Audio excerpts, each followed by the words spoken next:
So, we want to show you how to get in touch with your emotions. We don't want you to be afraid of your emotions. We don't want you to dislike your negative emotion. We want you to think of all of your emotions as your friend, because they are. We also think it would be very helpful if you would decide today, or tomorrow, or sometime soon, or sometime, that you are not going to compare your desires with other people, your emotions with other people. In other words, let's for just a little while leave everybody else out of the equation, because the only thing that is important in the achieving of anything that you desire and in the fulfilling of your reason for being here is that you come into alignment with you. All you've got to do is want something and not think thoughts that are opposite of it, and that thing that you want must be. And it doesn't matter what anybody else thinks about any of that, because they can't vibrate for you. Oh, you can pay attention to what they think, and as you pay attention to what they think, something is activated within you, and that really is what power of influence is. But you don't have to be influenced in a negative way. You can look around this world and find vibrational alignment with things that are a vibrational match to you. Years ago, Jerry wrote a paper called Keep Your Ideas to Yourself Until They Are Fully Developed.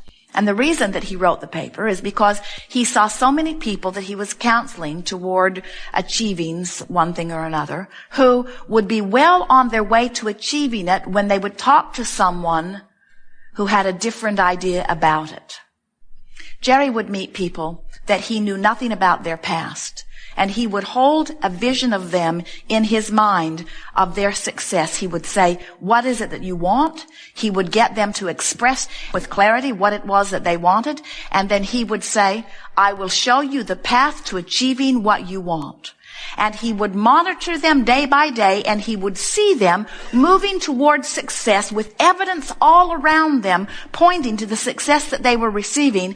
And then they would go home and talk to somebody who remembered who they used to be. And that person would remind them who they used to be with such fervor that it would activate within that person the memory of who they used to be.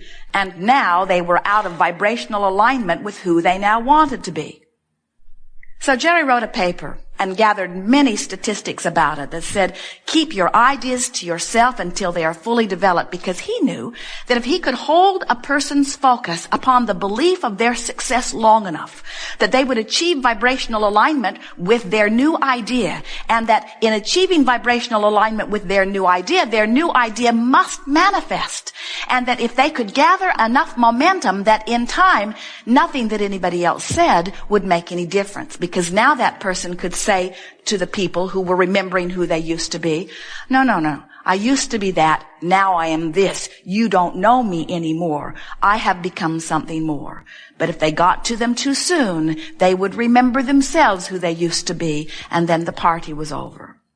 So, today we're talking to you about the art of allowing, and we are going way, way, way, way back. In other words, you might be remembering the failure of your childhood, or the failure of a relationship, or the failure of a financial situation, but we are remembering who you really are. We're wanting to activate within you that vibrational, visceral, emotional, spiritual, soul memory of the fantastic creator, of the worthy being that you are. And we don't want anything that has happened along your physical trail to have become so much more meaningful than who you really are that you revert to your failure vibration, to your unworthy vibration. We want to help you restore yourself to your invincible, worthy, beloved, creative genius vibration.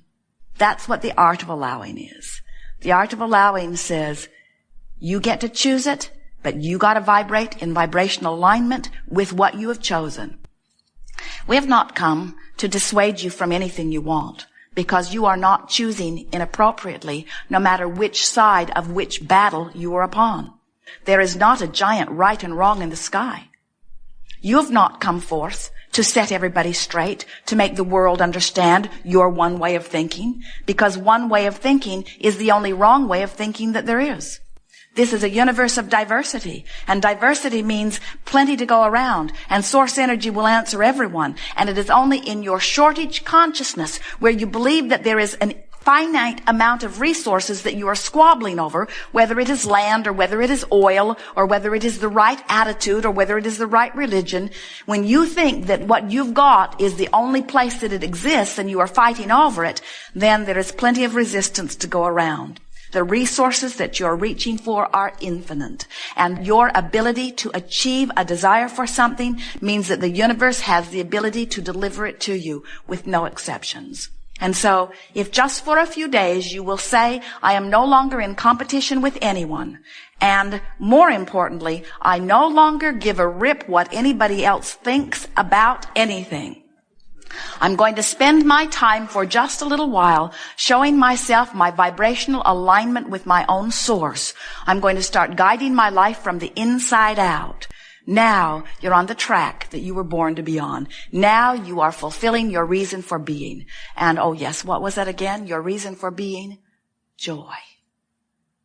Joy, you say. Oh, surely there's more than that.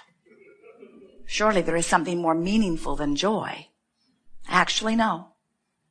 When you reach for joy, you line up with source, and when you line up with source, you are an extension of source energy, and when you are an extension of source energy, everywhere you put your thought, it spans this universe in a lovely way. When you line up with growth and get out of sync with joy, now you don't know which end is up.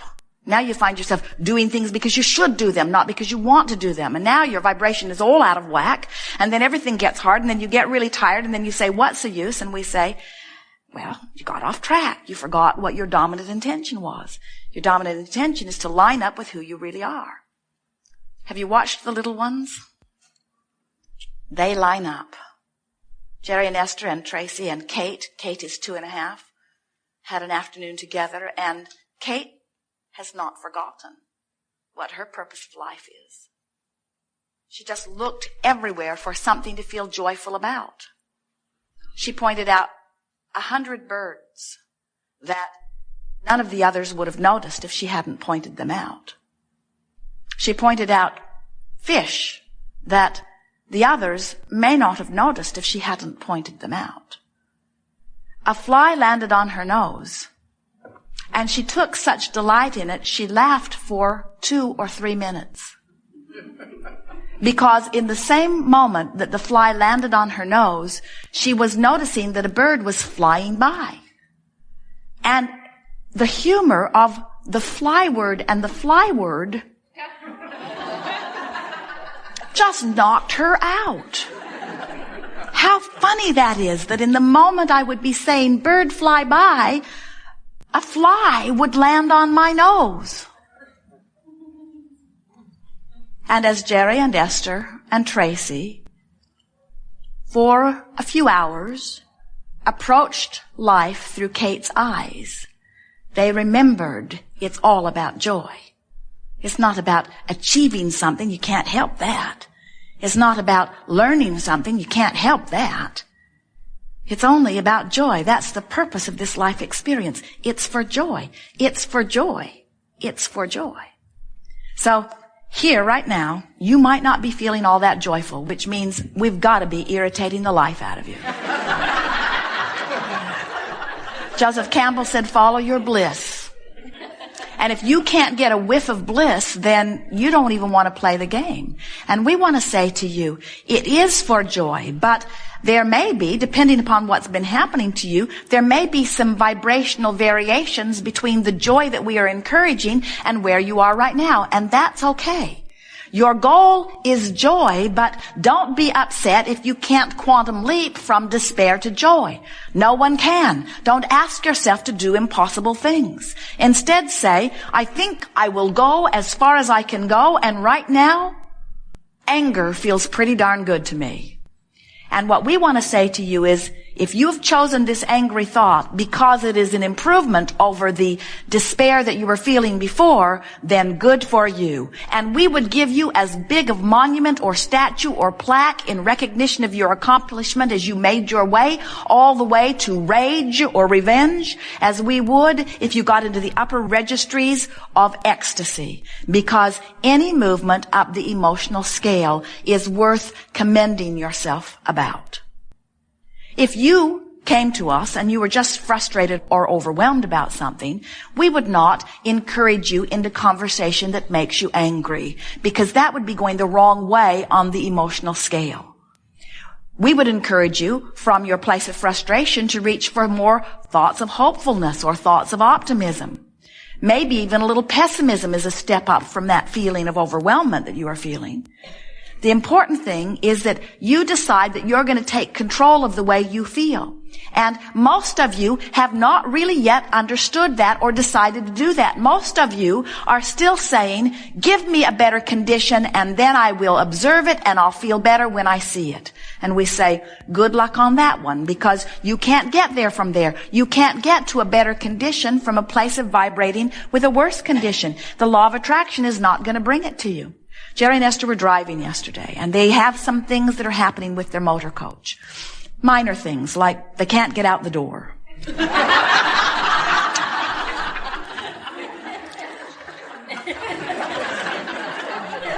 When they put the coach in gear, it puts pins down that airlock the door shut. And then when they put the parking brake in, then it releases those, and so they can exit the coach. But for some reason, that mechanism is slow. So they're waiting and waiting and waiting and waiting to get out the door. And there is an emergency hatch, but it's very uncomfortable. Jerry said, I don't even think we can climb out this window, and look how far down it is. And so they've gathered a list of things that they are wanting to have fixed on their coach, and they will take it to Decatur tomorrow. But Decatur was not expecting them because it just happened. And the first appointment that they could get is the end of October. Well, they will not be in the area the end of October. And so when Esther called to talk to a man, he was very nonchalant. He said to them, sure, you're free to drop in. And Esther said, do you think anyone will have time to see us? And he said, I have no way of knowing that. And Esther said, well, it is quite a distance for us to drive over there. Can you give me your best guesstimate? And he said, I really shouldn't do that. And Esther said, well, if you were standing in my physical shoes, would you make this effort? And he said, you're welcome to drop in any time.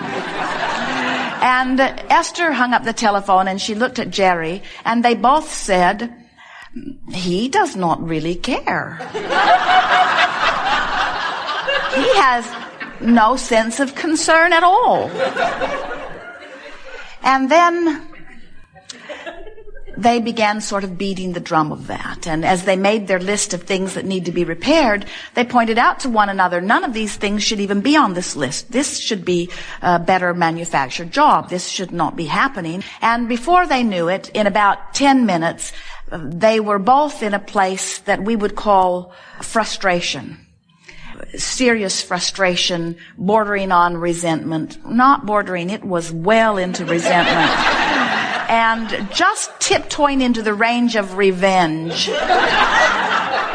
As Esther was picturing the big sign she was going to put on her coach, don't buy one from them. Actually, it had not gone that far this time. When Esther realized that her vibrational attitude and what she emits now in the next few days will dictate whether there is a slot for her or not when they get over there on Monday morning. In other words, everything about that future experience depends on how she feels now. Ooh, something to think about. So now she has motivation to feel good. Now, here's the thing that we want to talk to you about. You all, even Esther, often will use the motivation to feel good when we want feeling good to be the motivation. We want it to matter so much to you that you feel good. We don't want you to just practice feeling good so you can get stuff. And that's why you want to get the stuff anyway, isn't it? Don't you want to get the stuff so that you can feel good? So why not feel good whether you get the stuff or not? So then Esther began talking out loud, and she said to Jerry, you know, these people must have an endless stream of people that pass through their shop with situations just like this. It must be very hard for them to have personal care about every single one of them. They must have to sort of get into that nonchalant place just to be able to enjoy their work at all.